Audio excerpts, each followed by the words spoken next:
Bukod sa babala, may hamon din ang Pangulo sa buong PNP. Nasa frontline ng balitang yan, si Maricel Halili. Mark my words, there will be no room for leniency for those who engage in acts that tarnish the reputation of our police and jeopardize the safety of our people. Yan ang babala ni Pangulong Bongbong Marcos laban sa mga tiwaling pulis sa hanay ng PNP. Sinabi niya ito sa oath-taking ng 77 general ng PNP sa Malacanang ngayong hapon. Kabilang sa mga nanumpa bilang 4-star general si PNP Chief General Benjamin Acorda.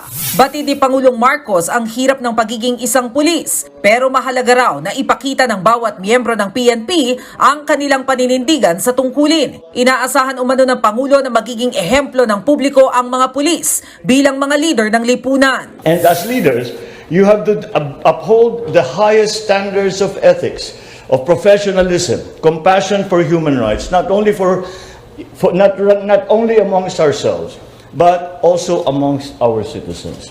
Ang pahayag ng Pangulo, sinabi niya ilang linggo lang matapos ang sunod-sunod na krimen kung saan pulis mismo ang sangkot. Kabilang narito ang road rage sa Quezon City kung saan naglabas at nagkasa ng baril ang isang dating pulis.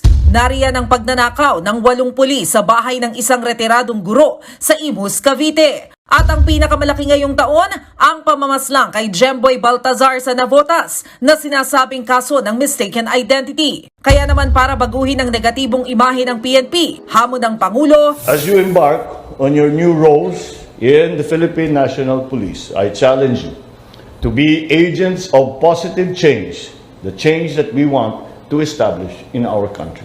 Nagbabalita mula sa Frontline, Maricel Halili, News 5.